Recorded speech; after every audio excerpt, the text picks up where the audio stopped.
Hola chicos, en esta clase vamos a tratar sobre la cultura y el entorno de la organización.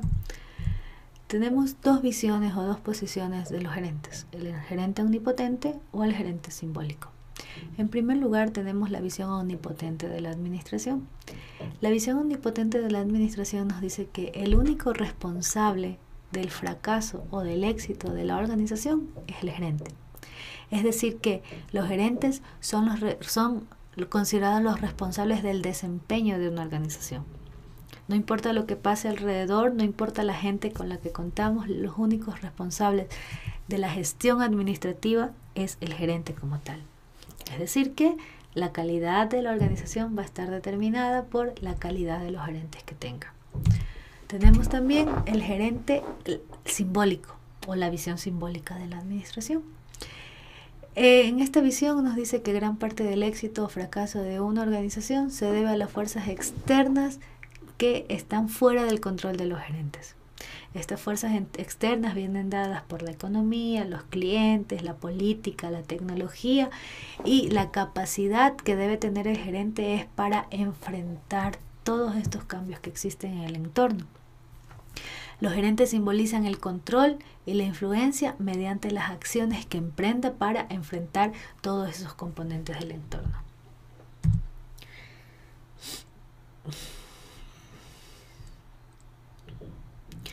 Podemos decir que entonces el criterio de un gerente o la gestión administrativa de un gerente puede estar dado por la cultura organizacional y también por el entorno de la organización. Vamos a ver estas dos cosas. ¿Qué es la cultura organizacional? Una cultura organizacional es un sistema de propósitos compartidos y creencias comunes que siguen los miembros de una organización y que va a determinar su comportamiento. La forma en que hacemos las cosas aquí es lo que se denomina cultura organizacional. Valores, símbolos, rituales, mitos y prácticas que se comparten entre todos los miembros de la organización es lo que denominamos cultura organizacional. Podemos tener tres características de la cultura organizacional. En primer lugar, la cultura es una percepción. Nosotros no vemos la cultura, nosotros la percibimos y actuamos de acuerdo a esa percepción. La cultura es compartida. Como yo actúo, va a actuar mi compañero y este a su vez va a actuar de acuerdo a cómo ve actuar al resto. Y también la cultura es descriptiva, es decir, que va a describir cómo somos de acuerdo a nuestro comportamiento. Nosotros podemos identificar algunas dimensiones para la cultura organizacional o algunas características que van a definir la cultura organizacional. En primer lugar, la atención al detalle, que es el grado en que se espera que los empleados sean precisos, analíticos y presten atención a cada uno de los detalles. Si todos los empleados de una organización actúan de esa manera, siendo analíticos y bien detallistas, entonces es una cultura de atención al detalle.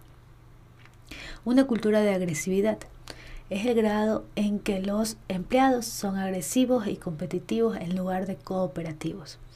Es decir, existe una alta competitividad entre ellos, ¿sí? Existe un poco de egoísmo también entre sus compañeros para poder alcanzar los resultados. Una cultura de innovación y toma de riesgos es el grado a que se alienta a los empleados a innovar y tomar riesgos. Es decir, existen muchas empresas en la actualidad que fomentan que los empleados sean innovadores, que tomen parte del tiempo que utilizan para trabajar en crear nuevos productos, o no tan solamente crear nuevos productos, sino también crear nuevos procedimientos para hacer mejor las cosas. Tenemos orientación a los equipos, que es el grado en que una cultura organizacional trabaja de acuerdo a equipos. Nadie trabaja solo, nadie trabaja aislado, todo está organizado de acuerdo a equipos. Tenemos una cultura de orientación a resultados, que es el grado en que los gerentes se enfocan en los resultados más que en cómo se llegan a dichos resultados. Y también tenemos una cultura de estabilidad, que es el grado en que los gerentes toman decisiones solamente para mantener un ambiente estable dentro de la organización, es decir, mantener un status quo. Es necesario para que la cultura tenga éxito que esta sea fuerte. Una cultura fuerte son aquellas culturas en las que los valores fundamentales están profundamente arraigados y son muy compartidos por todos los miembros de la organización. Es necesario que una cultura sea fuerte para que tenga una mayor influencia dentro de esta. ¿Cuáles son los factores que van a influir en la fortaleza de la cultura organizacional? En primer lugar, el tamaño de la organización. Cuando una organización es numerosa y también tiene mucho tiempo, es decir, la edad de la organización también influye para que la cultura organizacional sea fuerte. También tenemos el índice de rotación de empleados. Si los empleados pasan mucho tiempo saliendo de la empresa, entrando y saliendo, pues la cultura organizacional nunca se va a arraigar en ellos.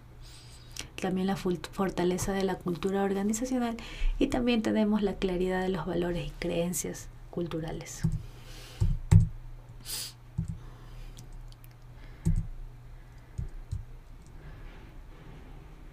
¿Cuáles son los beneficios de una cultura organizacional fuerte? En primer lugar, que una cultura organizacional sea fuerte va a crear un compromiso más fuerte en los empleados de la organización. Es decir, los empleados se van a poner la camiseta de la organización. Ayuda en el reclutamiento y la socialización de nuevos empleados. Cuando tenemos una cultura fuerte y llamativa, pues existen los empleados en el mercado laboral que quieren ingresar a esa empresa. Impulsa un mayor desempeño de la organización al inculcar y promover la iniciativa de los empleados. Cuando tenemos una cultura, por ejemplo, de innovación, los empleados los gerentes van a inculcar siempre y a promover que los empleados sean innovadores.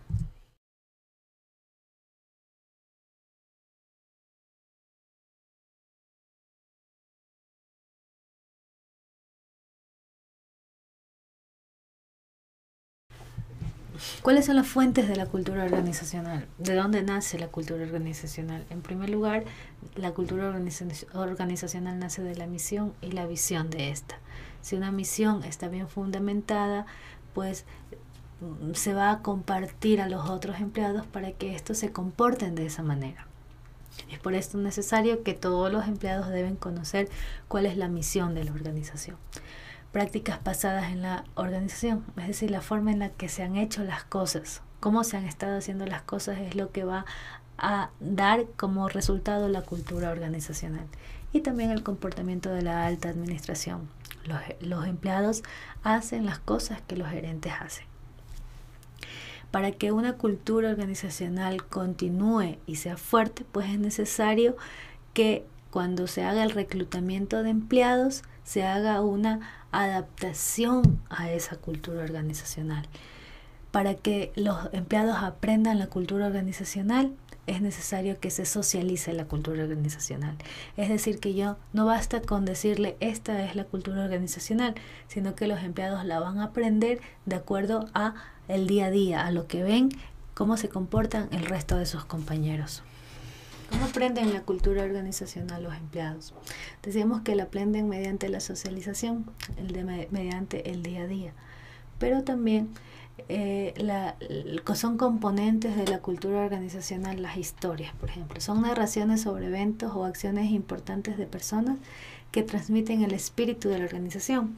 Estas historias por lo general son de cómo se fundó la organización, de qué es lo que tuvieron que hacer los dueños para llegar a donde están, etc.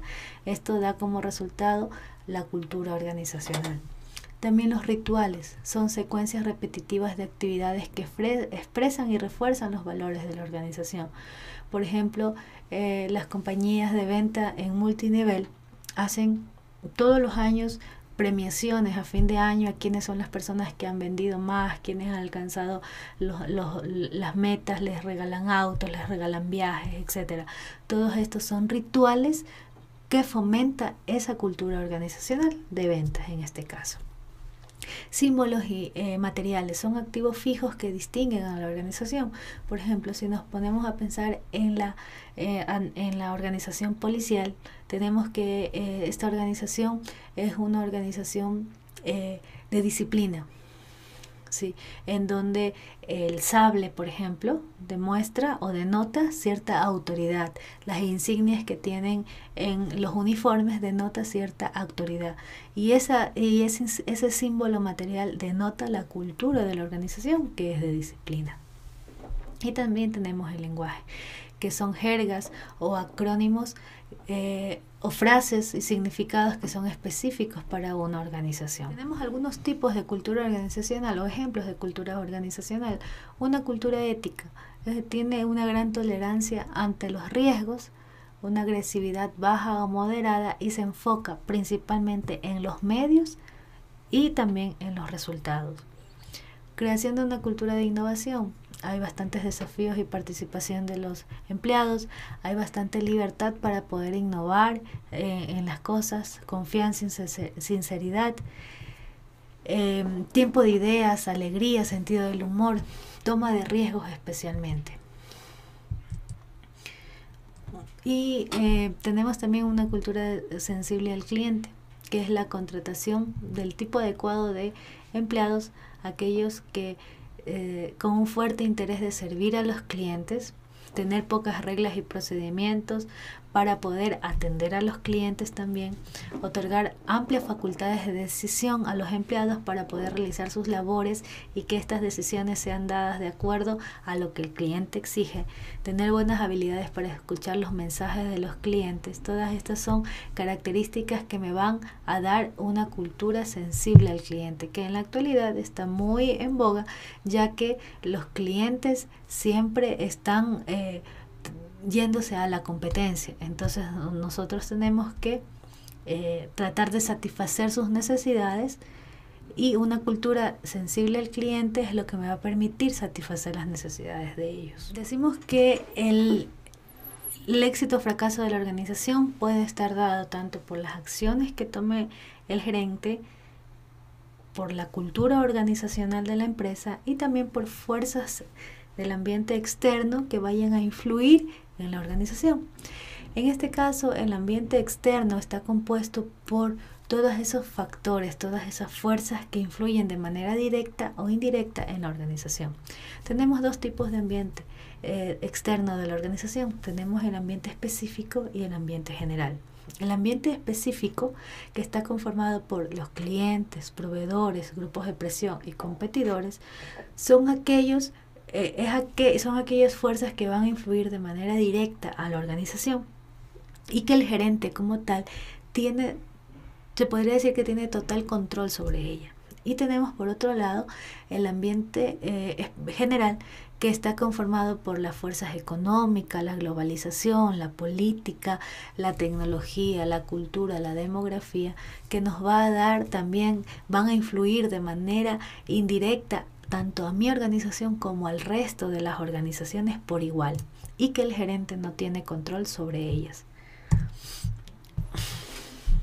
Dentro del entorno específico, decíamos que teníamos los clientes, que son los receptores del producto y el servicio. Tenemos que tener en cuenta que los clientes, los gustos y preferencias están cambiando constantemente. Los proveedores, que son las empresas que ofrecen las materias primas y equipos, servicios financieros, seguros, mano de obra, los accionistas, los empleados, etc. Los competidores, todas las empresas, por pequeñas que sean, van a tener siempre rivales que hacen lo mismo o cosas similares. Y tenemos por último los grupos de presión, que son aquellas empresas que pretenden influir en las decisiones de la organización. Por ejemplo, tenemos que